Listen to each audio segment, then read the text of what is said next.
নির্বাচন কমিশনকে ভাগাভাগি করে যার যার মতো করে এখানে স্টেক দিয়েছে। জামাতে ইসলামিক দল নাকি আমি তো জানি না।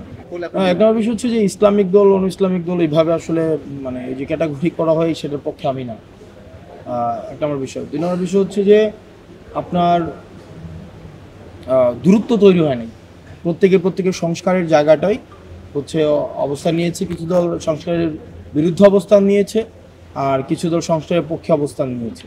তো এই জায়গা থেকে মনে হচ্ছে দৃশ্যত এখন বাংলাদেশে 2টা পক্ষ ভাগ হয়েছে। আপনারা দেখেছেন, একটা হচ্ছে সংস্কারের পক্ষে, একটা হচ্ছে সংস্কারের বিপক্ষে। সংস্কারের পক্ষে যারা আছে তাদেরকে মনে হয়েছে তারা কাছাকাছি অবস্থান নিয়েছে। সংস্কারের পক্ষে যে আছে তাকে মনে হয়েছে যে সংস্কারের পক্ষ থেকে তারা দূরে চলে গিয়েছে। বিষয়টা হচ্ছে এমন। আমরা শুরু থেকেই বলেছি যে নির্বাচন কমিশন আসলে নীতিমালা নেই। তাহলে তারা কোন নীতিমালার আন্ডারে শাপলা কলি এখন অন্তর্ভুক্ত করেছে, এটা কি স্পষ্ট করেছে তারা? বা কোন নীতিমালার কারণে তারা শাপলাকে অন্তর্ভুক্ত করবে না, এটা কি তারা বলেছে? বলে না। কোন নীতিমালার কারণে তারা অন্যান্য রাজনৈতিক দলগুলোকে বরাদ্দকৃত মার্কাগুলো দিয়েছে, সেটা কি তারা স্পষ্ট করেছে? সেটাও করে নাই। তার মানে এই নির্বাচন কমিশনের এই যে মার্কা সংযুক্তিকরণ বা নাকরণ যে বিষয়টি, এই বিষয়টি গোড়ামি বা এই বিষয়টি নিয়ে একটা স্বেচ্ছাচারী যে বিষয়, যেটাই বলেন না কেন আপনারা, যেই ভাষায় বলেন না কেন, মধ্যযুগীয়ভাবে এই বিষয়গুলোকে ডিল করছে আসলে নির্বাচন কমিশন। আমাদের কাছে মনে হয় যে নির্বাচন কমিশনে অনেকগুলা পক্ষের শক্তি এখানে জড়িত। কেউ হচ্ছে এখানে, আপনারা জানেন যে নির্বাচন কমিশনটা আসলে যে গঠিত হয়েছে এটা নীতিমালা কি ছিল। 5ই আগস্টের পরে আপনারা প্রশ্ন তোলেন সাংবাদিকরা যে আপনারা কোন প্রক্রিয়ায় নির্বাচন কমিশন গঠন করলেন। এই নির্বাচন কমিশনও তো গঠন করা হয়েছে, বিএনপি বলেছে আমাদের পক্ষ থেকে একজন, জামাত বলেছে আমাদের পক্ষ থেকে একজন, আর্মি থেকে ওখানে একজনকে দেওয়া হয়েছে। তার মানে এটাকে ভাগাভাগি করে নিছে, মানে কেকের মতো বার্থডে কেক যেভাবে ভাগাভাগি করা হয়, নির্বাচন কমিশনকে ভাগাভাগি করে যার যার মতো করে এখানে স্টেক দিয়েছে। তো যারা বিএনপি পন্থী নির্বাচন কমিশনার আছে তারা বিএনপিকে পারপাস সার্ভ করে, যারা জামাত ইসলামী পন্থী নির্বাচন কমিশনার আছে তারা জামাতের পারপাস সার্ভ করে, যারা আর্মি পন্থী এখানে নির্বাচন কমিশনার আছে সে আর্মির পারপাস সার্ভ করে। এখানে আবার আওয়ামী লীগের অনেক অসংখ্য চাকরিজীবী রয়েছে, তাদের বিষয়ে কি নির্বাচন কমিশনার কোনো সিদ্ধান্ত নিয়েছে? সিদ্ধান্ত নেয় না।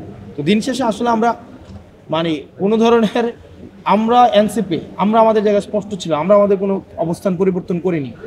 নির্বাচন কমিশন তার অবস্থান পরিবর্তন করেছে তার নিজের মতো করে স্বেচ্ছাচারীভাবে। আমরা একই সাথে আপনার যে প্রশ্ন সংস্কার নিয়ে, আমাদের মার্কা নিয়ে আমরা সবসময় একটা অবস্থানে ছিলাম। আমরা এটা বলি না যে আমরা জুলাই সনদে পিয়ার না হইলে আমরা সিগনেচার করব না। আমরা এটা বলি না যে আবার এরপরে গিয়ে আবার সিগনেচার করছি। আমরা কি এটা হয়েছে? সারা বছর বললাম পিয়ার না হইলে সিগনেচার করব না, কিন্তু আবার সিগনেচার করছে। বাংলাদেশে এরকম রাজনৈতিক দল আছে না?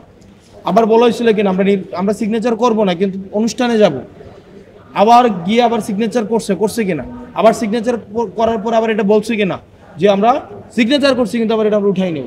কিন্তু আমরা শুরু থেকে আমরা আমাদের অবস্থানে স্পষ্ট ছিলাম। সংস্কার নিয়ে, শাপলা নিয়ে আমরা আমাদের অবস্থান অপরিবর্তিত রয়েছে। আমরা যেটা চাই ভাই, যদি আপনি আমাকে শাপলা বরাদ্দ না দেন, আপনি আমাকে সেটা ব্যাখ্যা দিতে হবে, সেটা আইনগত জায়গা থেকে ব্যাখ্যা দিতে হবে, সেটা রিটেন ব্যাখ্যা দিতে হবে। এটা তো আপনারা দেখেছেন নির্বাচন কমিশনের সেখানে বলছে কেন ব্যাখ্যা, মানে কেন শাপলা দিব না, এটার কোনো ব্যাখ্যা দিব না। মানে এটা কি আপনি মানে এটা কি কোনোভাবে মানে সম্ভব? এটা মানে আপনার প্রতিষ্ঠান, এটা কি সাংবিধানিক প্রতিষ্ঠান, জনগণের প্রতিষ্ঠান না? জনগণের টাকায় চলছে না, আপনার টাকায় চলছে না? আপনার এই প্রতিষ্ঠানের জবাবদিহিতা নিশ্চিত করার দায়িত্ব এটা আপনার না? কিন্তু এই প্রতিষ্ঠান আপনাকে বলছেন এই সিদ্ধান্ত আমি কেন নিয়েছি সেটা আমি আপনাকে ব্যাখ্যা দিব না। তো ওই ব্যাখ্যাবিহীন রাষ্ট্র, এটা 5ই আগস্টের আগে ছিল, হাসিনা যখন চালাইতো তখন এটা ব্যাখ্যাবিহীন রাষ্ট্র চালাইতো, জবাবদিহিতাবিহীন রাষ্ট্র চালাইতো। কিন্তু 5ই আগস্টের পরে এই নির্বাচন কমিশন যদি মনে করে থাকে যে তারা জবাবদিহিবিহীন কোনো একটি সিদ্ধান্ত নিয়ে নেবে আর আমরা সেটাতে মেনে নেব, তাহলে সেটা সম্ভব না। ধন্যবাদ। আর এই সংস্কারের বিষয়, অবশ্যই আমাদের সংস্কার কার্যক্রমের অগ্রগতি হয়েছে, এখন সেটা বাস্তবায়ন। আমরা কন্টেন্ট, এখানে 2টা বিষয় আলোচনা, একটা হচ্ছে কন্টেন্ট অফ কনসেনসাস নিয়ে কিন্তু একটা পর্যায়ে পৌঁছাইছে আমাদের। এখন যেই বিতর্কটা তৈরি হয়েছে সেটা হচ্ছে implementation process of July charter, আমরা কিভাবে সেটা বাস্তবায়ন করব। কন্টেন্ট নিয়ে কিন্তু এই যে ঐক্যমত্য কমিশনের আলোচনা একটা পর্যায়ে আসছে, কিন্তু বাস্তবায়ন প্রক্রিয়া আপনারা দেখেছেন, কেউ বলেছে পরবর্তী সংসদের মধ্য দিয়ে বাস্তবায়ন করবে, কেউ বলেছে গণভোটের মধ্য দিয়ে বাস্তবায়ন করবে, কেউ বলেছে বা আমরা বলছি গণপরিষদ হবে, গণপরিষদ প্রক্রিয়ার মধ্য দিয়ে এই যে আগামী যে সংসদটা গঠিত হবে তাকে দুইটা স্ট্যাটাস দিতে হবে, তাকে এটা গণপরিষদের স্ট্যাটাস দিতে হবে, একই সাথে এটা রুটিন যে পার্লামেন্ট সেই পার্লামেন্ট অ্যাক্টিভিটির মধ্যে চলছে। মূলত এখন সংকটের জায়গাটা হচ্ছে সেটি।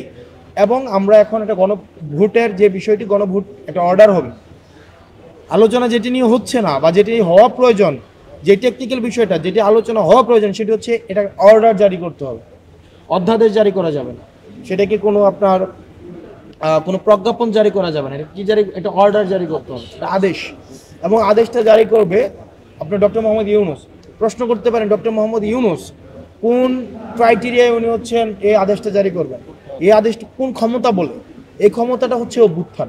আপনি 106 বিশেষ, আপনি কনস্টিটিউশন 106 দিয়ে সরকার গঠন করছেন না বিশেষ পরিস্থিতিতে, তাহলে এই সরকারের লেজিটিমেসি কোথায়? ঠিক একইভাবে এই অভ্যুত্থানের লেজিটিমেসির কারণে ডক্টর মোহাম্মদ ইউনূস এই অর্ডারটা জারি করতে হবে, আলোচনা যেটা হওয়া উচিত।